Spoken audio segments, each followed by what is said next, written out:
Good afternoon. My name is Darren McMillan. I'm a Public Information Officer with California Interagency Incident Management Team 4. And first of all, I'd like to thank the Salmon River Restoration Council for allowing us to have this meeting here today. We really appreciate it. And thank you guys for showing up today in person and both online as well. There is water to the back of the room and restrooms are down the hall.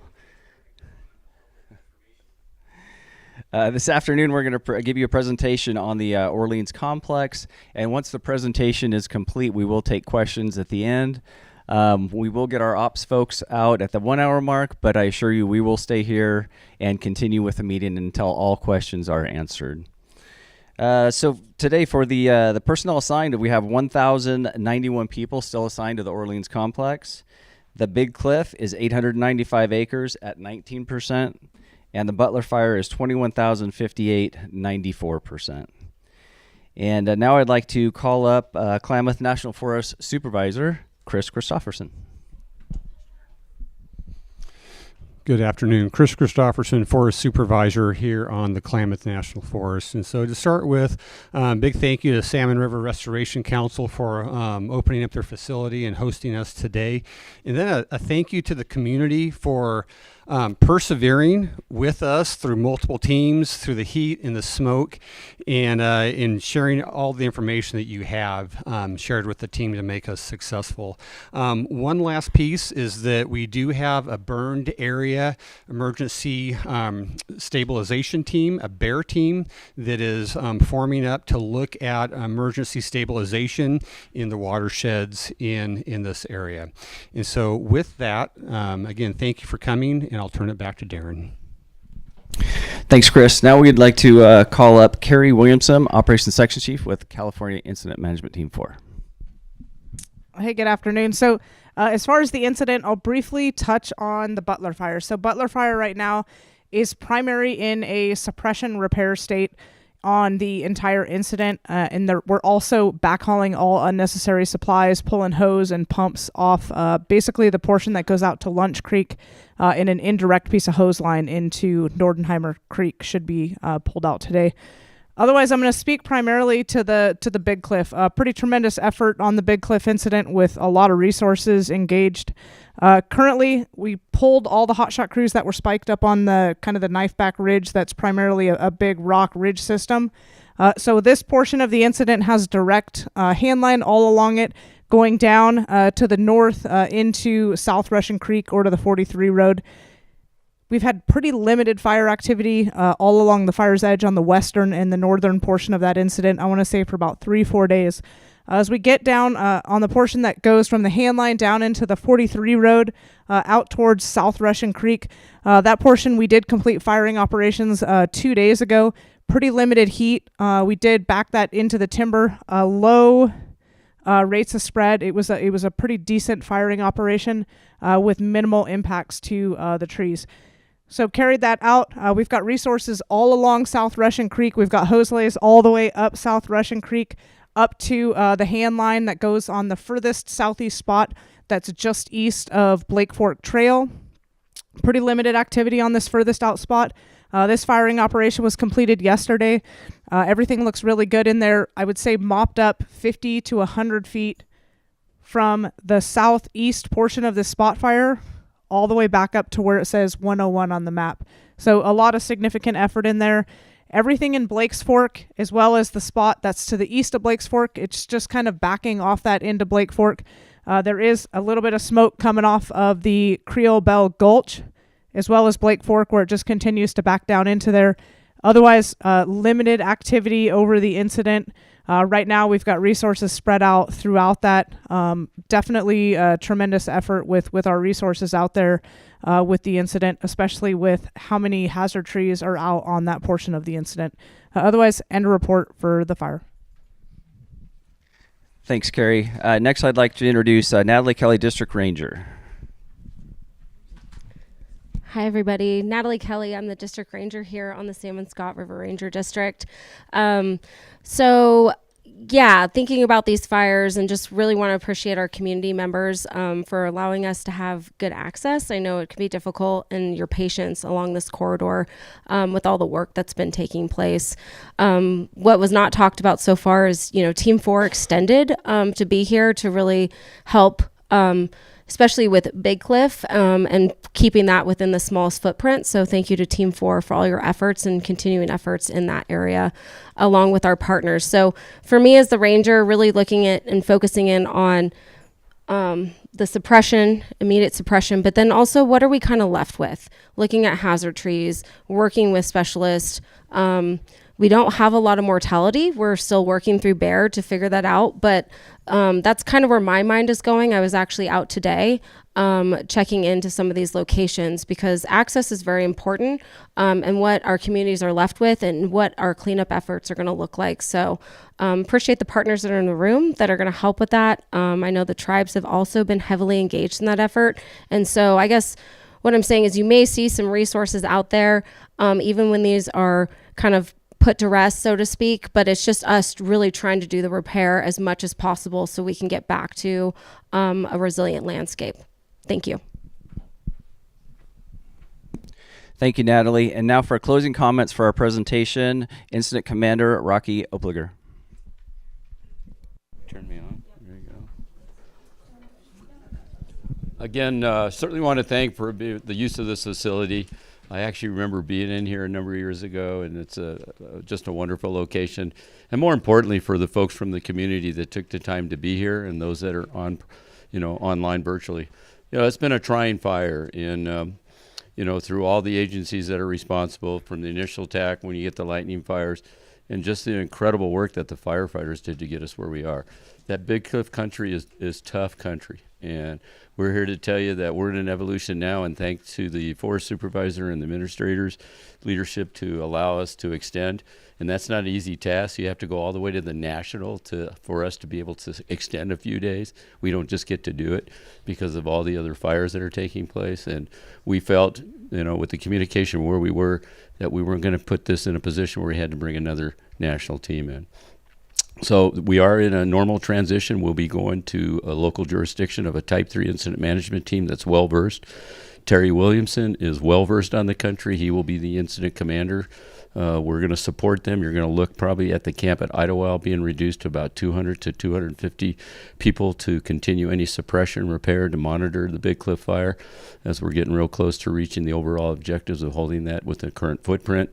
And then the camp will be at Idlewild. And so we'll have a full shower unit there, full support of medical, everything they need from laundry. So those folks, because of the poison oak they're in, that they'll be totally taken care of. And that official transition will occur on Saturday evening at 1800. We don't talk often about community liaisons. And when we fight fire all over the country, that's an important role because they're the voice of the community. And I would be remiss if I didn't bring Bonna up here for a minute. And, of course, you, Karuna, if you're available. We're going to have you come up here for a minute. When we first got here, they had them on the cooperators meeting, and there's so much that's going on that. And I'm talking to our folks, and I said, we've always done a separate thing where we meet with them every day. Why aren't we setting up a separate link that they can talk to us every single day? And they were on it every single day. We did it, at 1 o'clock? And we got to hear some of those concerns. And, yeah, some of them were out of our control.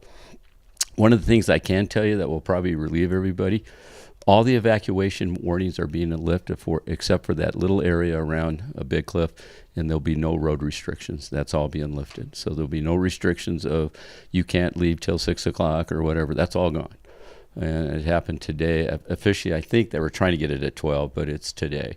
So you can tell the folks that they can take that off their mind. The other thing we've been working in is some of those concerns of any damage that might have been done by suppression repair. So we've taken that seriously and had folks out there. We also know there was some interest in some of the maybe tactical fire, and there was some damage to some of the pipe. And I think we've had 2 of those claims that have been filled. And again, that's because of the work of the community of folks coming in and working with our finance section. So I thank you. So I do have something for you. Isn't that weird coming from a team? Yeah, I like this part. We don't get to do this very often. So this is, no, you get to come up here.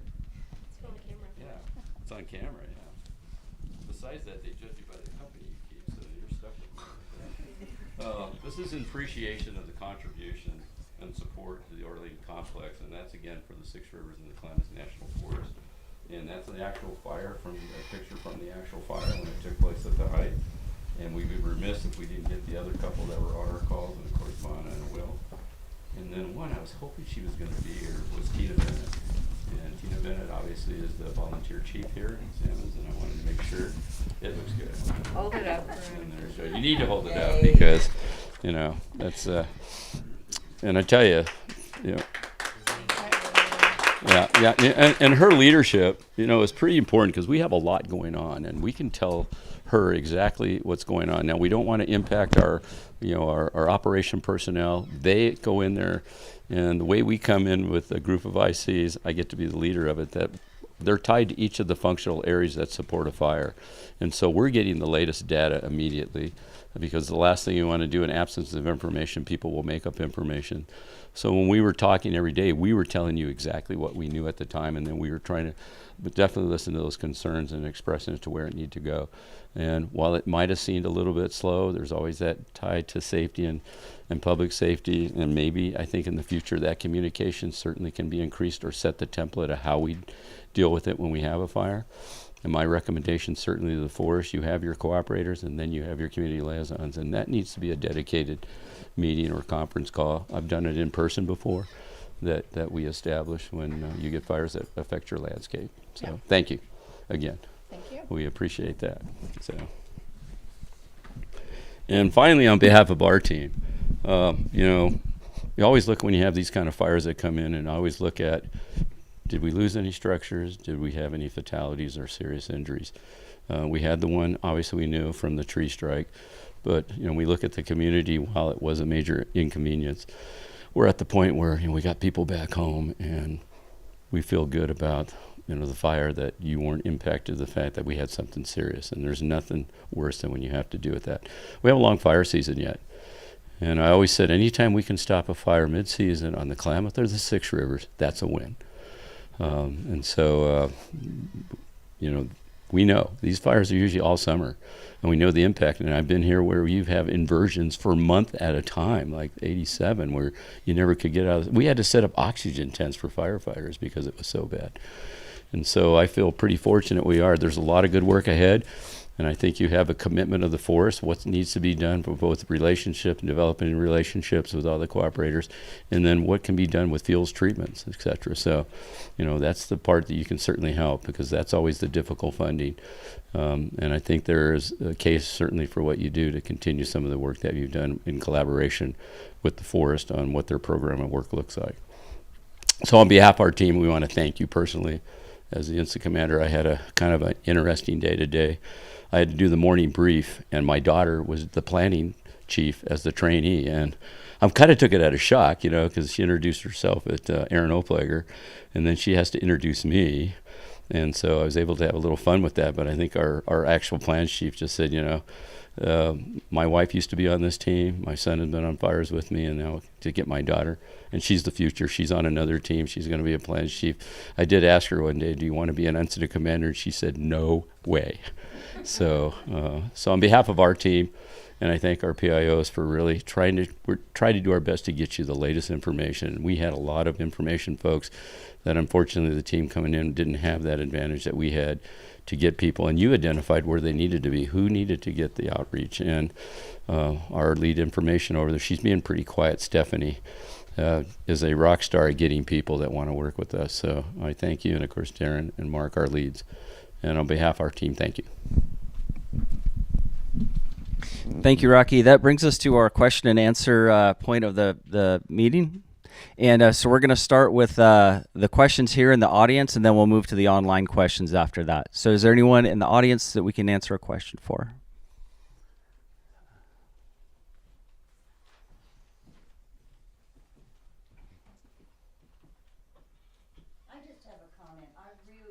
Thank all of you and the firefighters and everything. I live right by Idlewild Campground, so when I first saw that column of smoke, it was, you know, pretty scary, really. I said, oh my God, that's close. And everybody's been wonderful. I feel really safe having all the firefighters nearby. And it was a crew from San Bruno who They wrapped the bottom of my house because it's a manufactured home, but it has like 2.5 feet off the ground, so it's all covered with foil now. And they moved a bunch of stuff for me, and yeah, they were wonderful. All of you have been wonderful, so thank you. Thank you. We'd love to hear that. Thank you very much. Any other questions in the audience here today? I have a couple of questions. I guess that's weird. Okay. Just, I guess it would be nice to get a little. It sounds like things are going pretty well with the Big Cliff Fire. I'm glad that you all are extending. I agree. Transitions are always the roughest part, and having to get another team in and go through all of that would be rough. And my one concern with that, it's not really concerned. I just would like a little more information, I guess. It's just that sometimes there's that feeling of like, okay, we want to wrap this, and then things can start to go a little bit faster than they might want to go at that end to try and really like get that wrap on things. So I guess part of it is just putting that out there, that as we're working over these next several days to get this fire to a good place to pass off, that things don't get rushed where we might end up having more severe impacts or things like that in that process to try and wrap the fire up. So that would be like my first question. Okay, Carrie. Yeah, so I can kind of speak to this. Well, first off, I'm actually passing this off, oddly enough, to my husband. So the incident commander, I definitely, it's kind of obviously a professional thing. And then me handing it off to him, it would be really awkward in my house if I left him a poor package. As far as the incident itself, so this portion, we did pull crews out. We had crews spiked out there for several evenings, and then they hiked off the hill 2 days ago. So this has upwards of 300 feet of mop up. This whole portion at the top edge, if folks aren't familiar, it's really it's a rock cliff.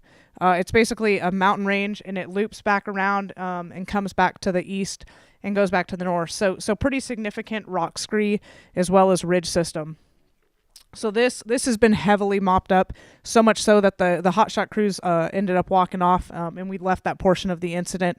We continue to IR it with aviation assets as well. So this portion where they backed the fire off with hand ignitions as well as UAS, basically from where it says Honey Dip on the map, coming all the way out to Blake's Fork, and then up to this hand line right in this portion, kind of like the middle portion of that. So that was completed last night. This yesterday had almost no smokes on it. It kind of looked like a prescribed fire out there. Pretty limited smokes.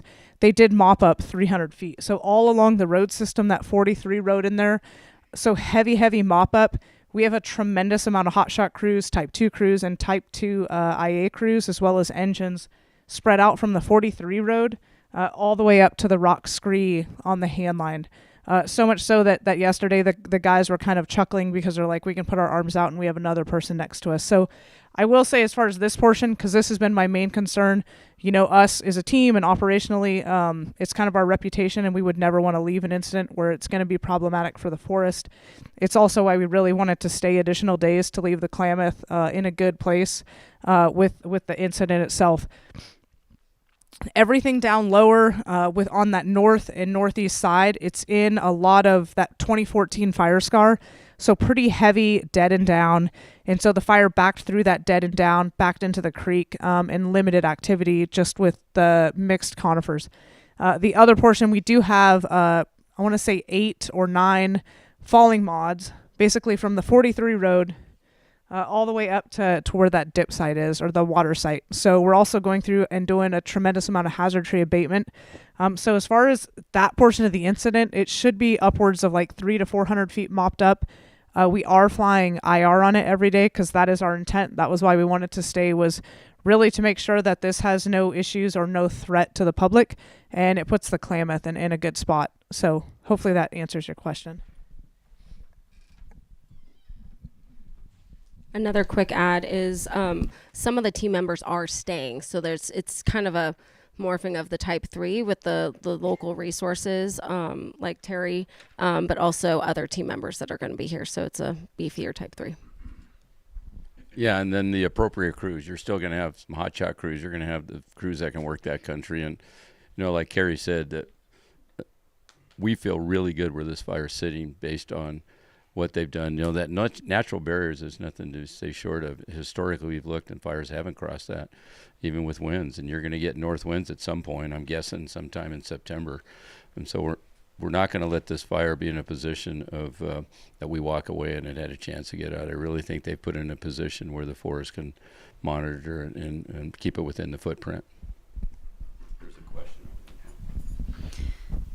Probably a quick question for ops. I'm sure you guys all know by now that there's a bunch of rare conifers up there. I'm wondering if you have a preliminary kind of guess as to like how much high intensity there was in the areas where we would, or if there's been much high intensity at all on this fire, or like, you know, what kind of the areas around where the rare conifers are might be looking like. Yeah, so as far as where at least where the tags are on the trees with the conifers, pretty limited fire activity as far as mortality. And that was really the intent for backing fire through all that heavy dead and down. Obviously, safety was priority number one, but there's been pretty limited as far as like BTUs and heat and fire backing down into South Russian Creek. So it was definitely in our favor. But I couldn't answer exact like what the mortality is for those. I do think it's pretty limited. Okay.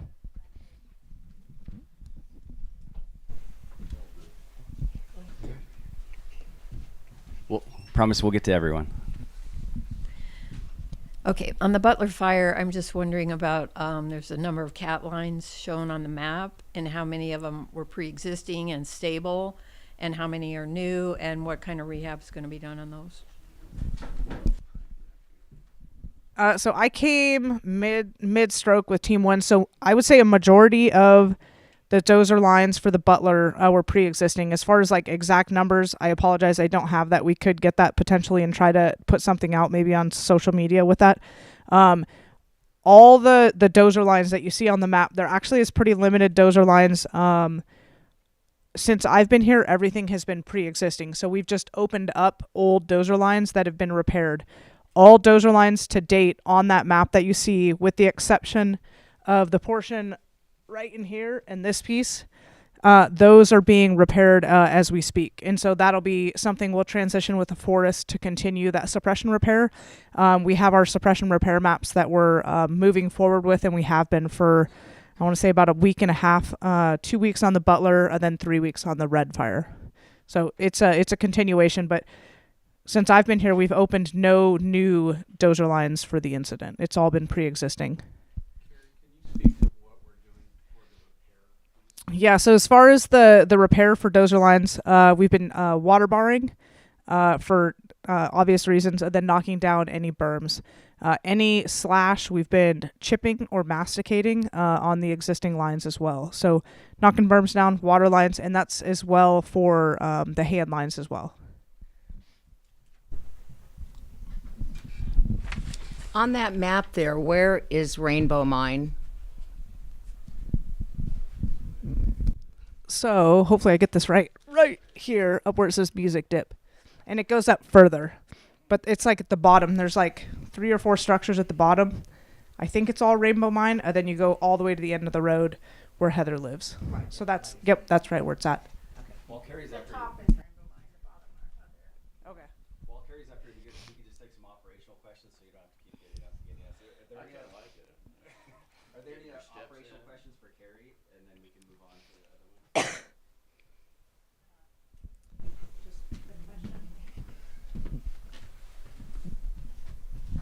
We just heard from Heather at Rainbow today that structure protection was getting pulled at her place. It seemed maybe a little premature, and I'm not sure if she was expressing concern over it, but she's obviously not here today, and I just wanted to get your thoughts on, you know, you're obviously feeling pretty confident that edge is Yep. Yeah. So we good, opted but- to pull that. So as we started lifting the evacuation warnings, and then we changed everything. So we started pulling all that stuff and lifting it just based off where we're at with the incident and the containment, as well as, yeah. So that's why we pulled all that stuff. All structure protection stuff was being pulled today, as we've limited the threat.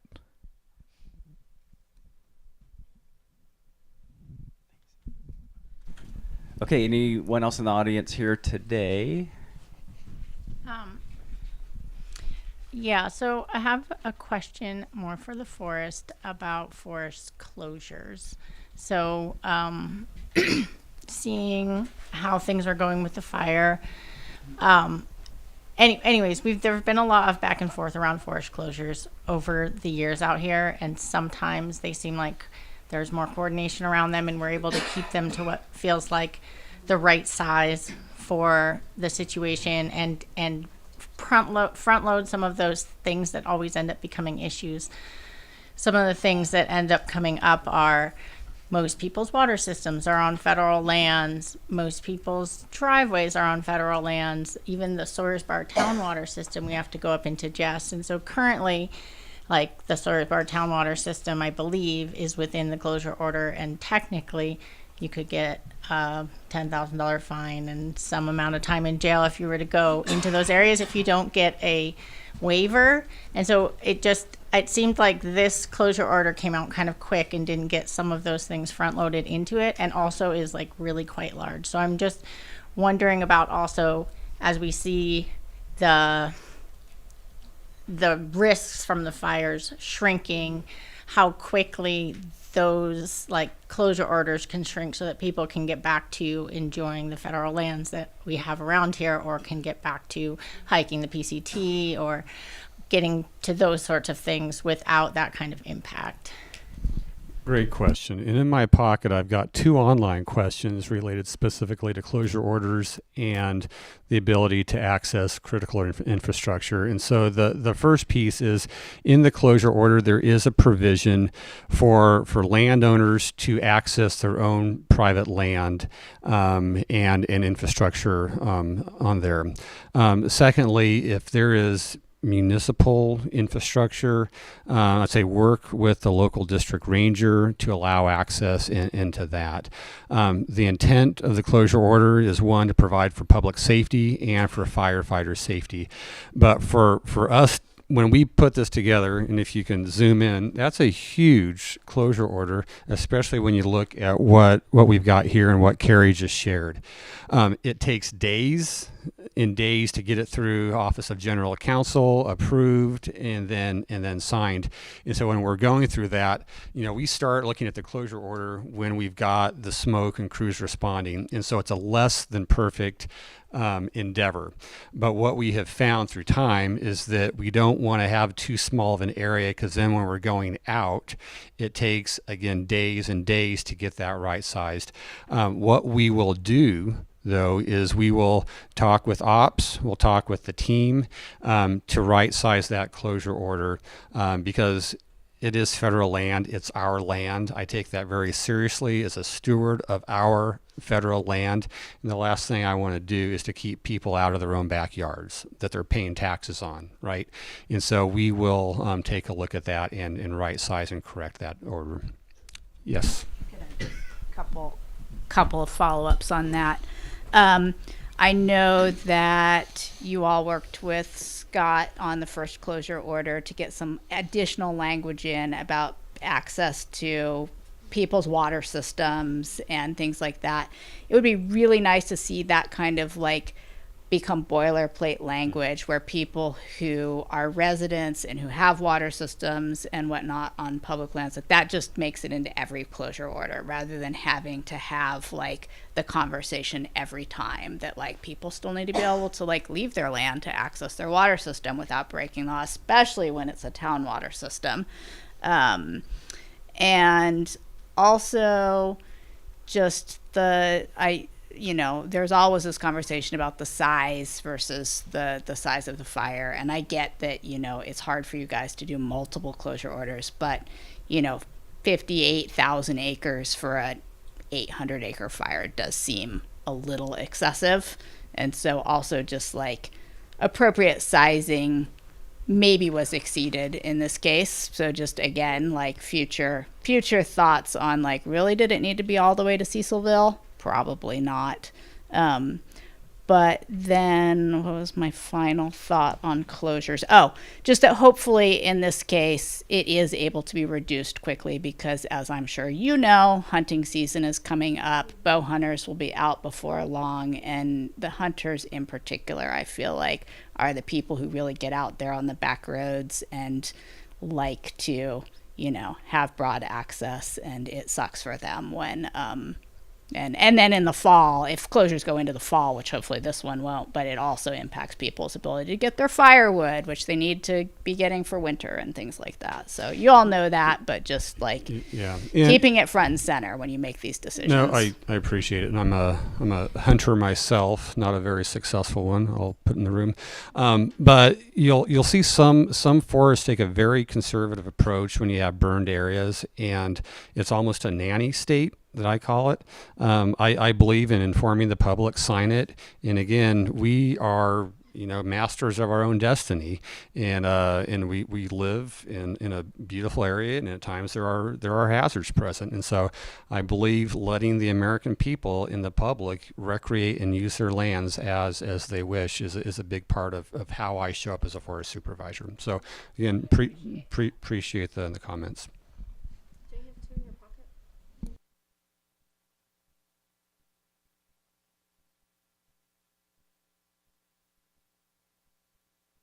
Any other questions here in the audience before we can move to online?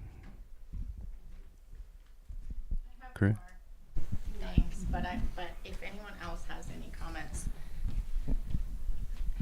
I guess just one thing that I feel like is really, I'm just staring at this map, particularly of the Butler Fire. And I'm on, I guess just a couple of comments. On one side, it is pretty remarkable to have a fire that starts, in July and is essentially out by early August. Like that rarely happens out here usually. Pretty much never. Or that it stays at 20,000 acres, or that sort of thing. We've gotten used to the 50 and the 90 and the 120,000 acre fires for what it's worth. And so I definitely would say that there was, a lot of really amazing firefighting that did happen on this fire.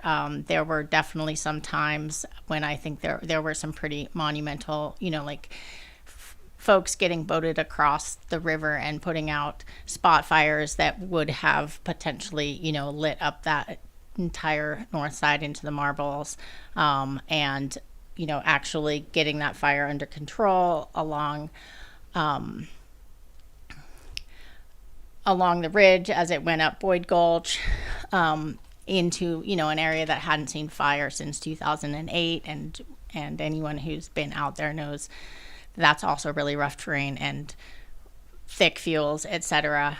So there's a lot of really, just firefighters that did a really amazing job. And also, I think looking at that map, what this fire shows me just glaringly is like recent fire footprints have a huge impact on the ability to control a fire.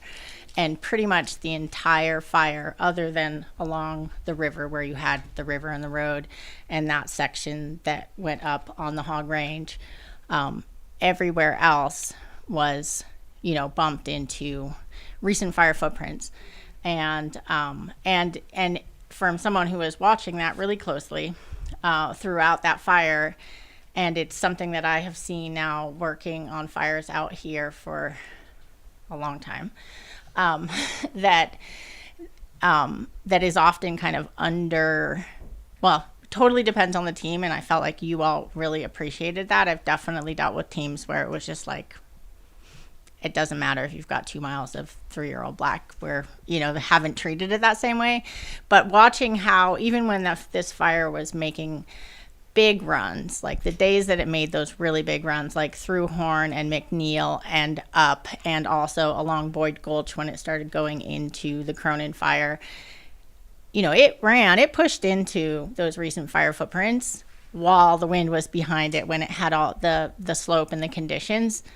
And then it kind of stopped, at that. And I think it's just it's something that is that I think about a lot. And in the past, part of the reason, like the previous year, just last year, when the fire was coming down, the Boise fire was coming down, I was also looking at those fire footprints and being like, wow, we have perfect conditions right now.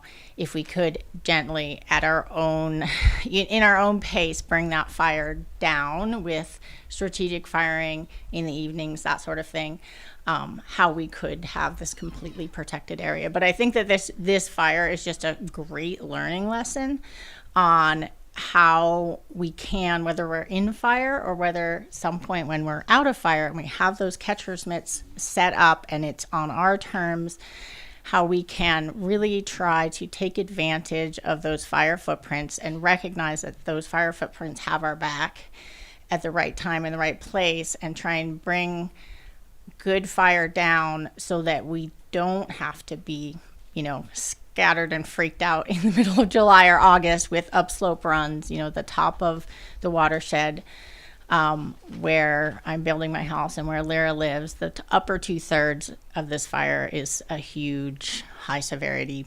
area that we're going to be dealing with those impacts for the rest of my life.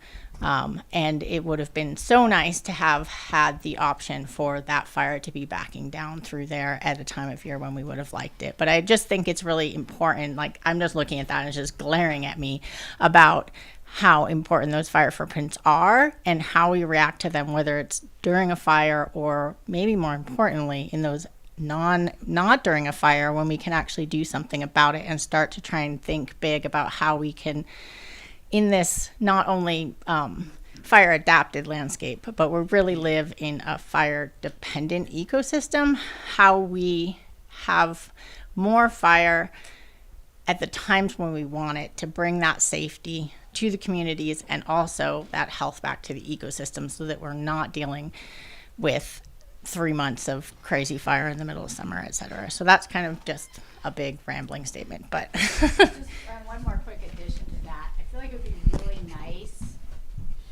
if during fire events we started having more trust in the ability of those fire footprints to hold the lines, because I feel like we could spend a lot less money on these fires and have a lot less impact on the landscape if we started trusting more that those recent fire footprints would be an effective containment, and not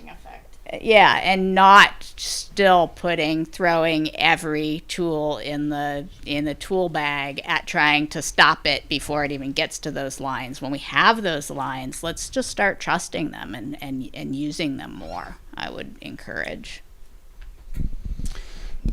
So with the success we saw with the fire footprints, and we had the benefit of some really high live fuel moistures at this time of the year, and so that was a big part of it. And yes, they've proven to be very good catcher mitts for us, and we need more catcher mitts around communities. One of the things that the Shasta Trinity and the Klamath National Forest are doing is we're doing a 2 forest-wide environmental assessment for small diameter thinning and fire reintroduction. Because again, this is not rocket science, but we need to thin the forests oftentimes before we put fire back into them. And this decision ideally will allow us to do much more of that. And so if we pay attention, Mother Nature gives us warnings. And so we've had now 2 warnings just outside of Scott Valley.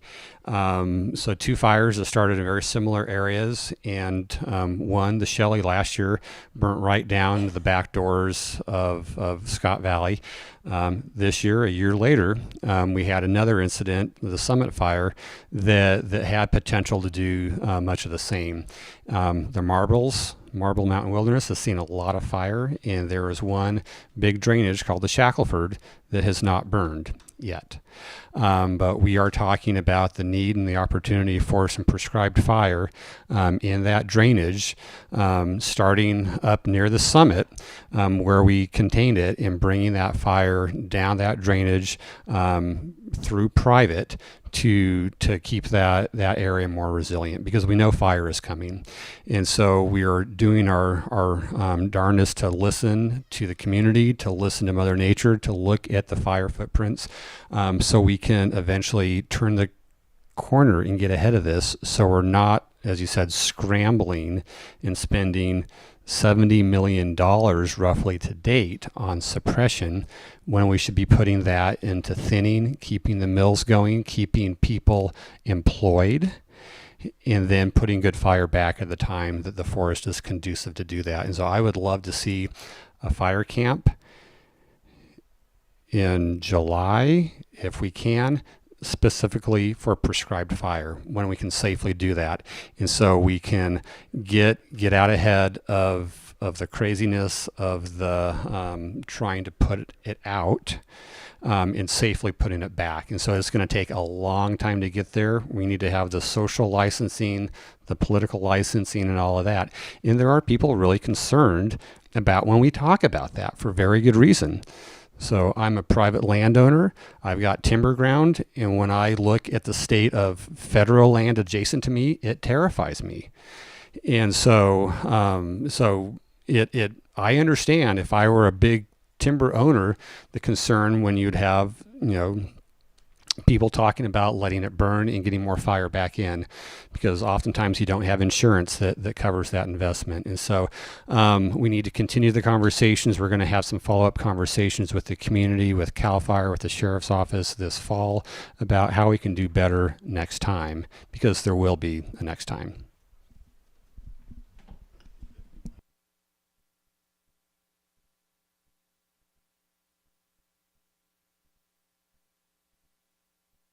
Any other questions here in the audience today?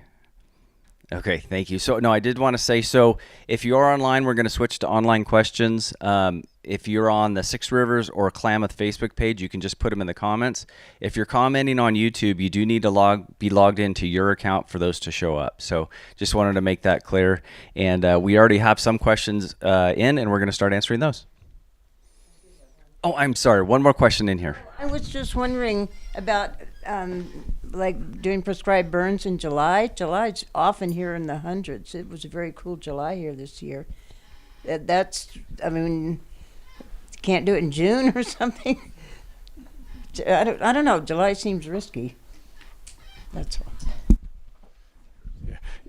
So we would look at the environmental conditions, and when you've got fuel moistures and the weather conditions, to safely conduct a burn.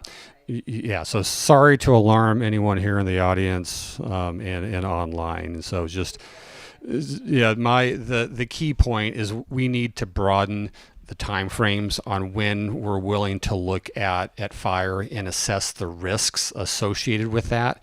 Because right now we've got very small windows on when we can safely put fire back in, and that's for a variety of reasons. But one of those is our risk tolerance that we've got, and we know that when we're not proactive in putting fire back in, that risk continues to go up.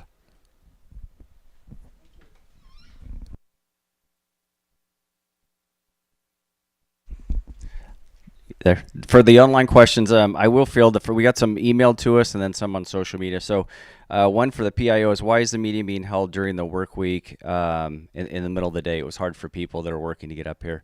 And when this was planned, we did have the closure of the road in the morning and the evening, and that was one of the decisions to have it at 2 o'clock. So that's from the PIO section, and I believe Rocky has some questions online as well.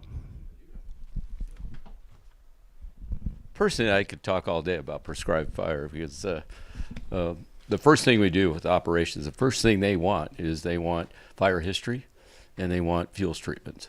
And when we come in with the operations group, we task them, because that's where we're going to basically be able to put firefighters in where we have lower intensity fire. The other thing is I look at long-term fire history, because it's amazing how fires will repeat themselves.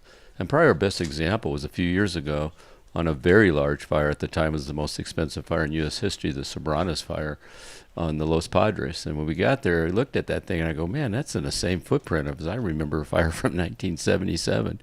So we pulled that out and we looked at where we held that fire, and the only way to hold that fire in the Van Tannen Wilderness went back to that plan from 77, and the fire was actually 15 acres bigger than the fire footprint of the 77 fire. So history does tell us that. And the other issue that the forests face is the funding.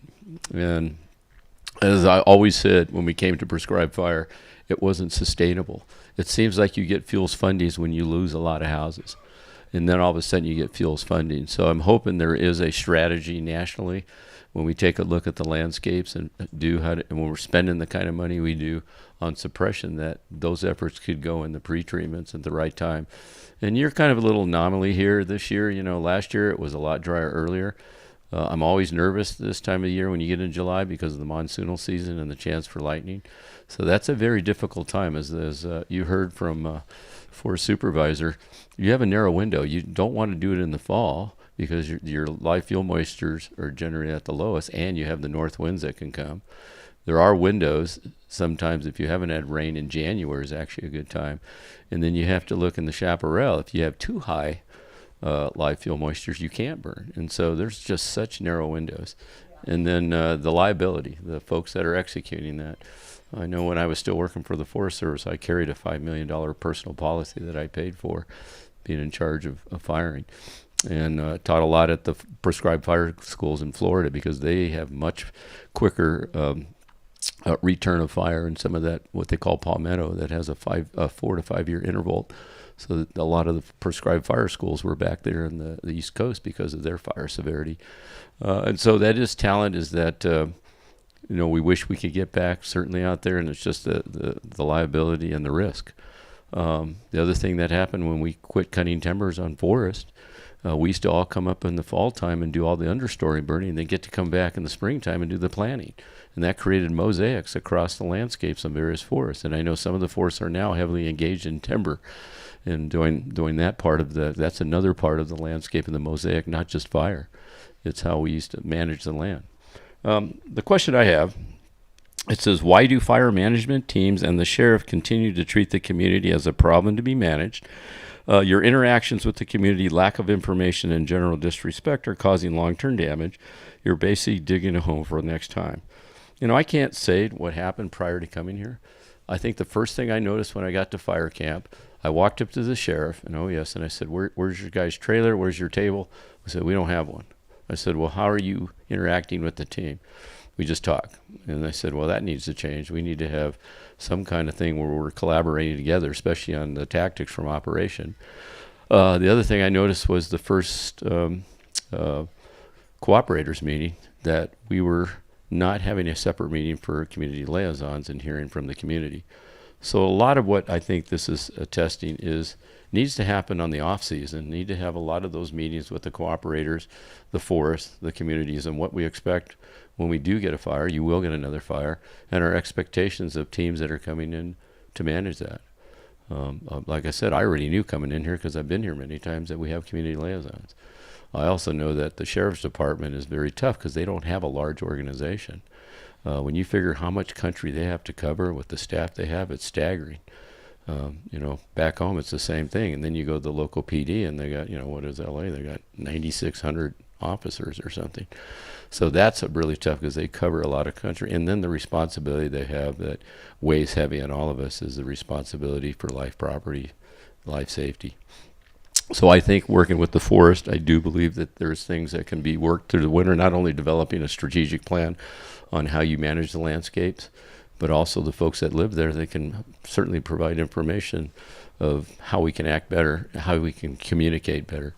The first meeting was a virtual because we couldn't get up because of fire activity. The second one we obviously were able to do in the Forks of the Salmon, and the time's difficult, not just with the road closures.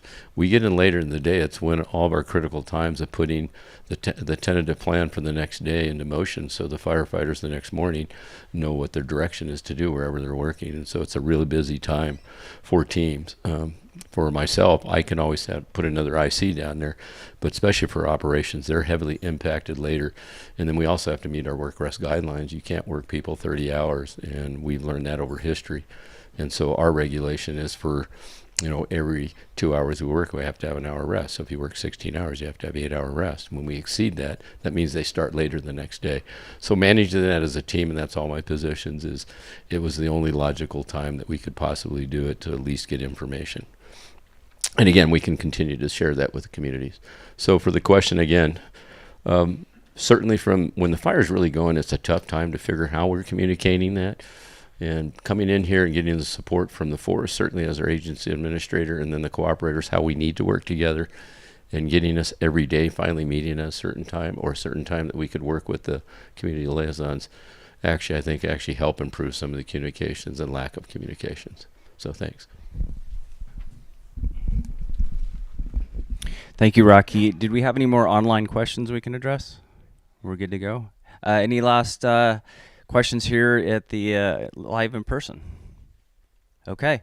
That'll conclude our presentation and question and answer. We thank you very much for showing up. I'm sure you're looking forward to getting back to some normalcy, and thanks for your support, and have a good day.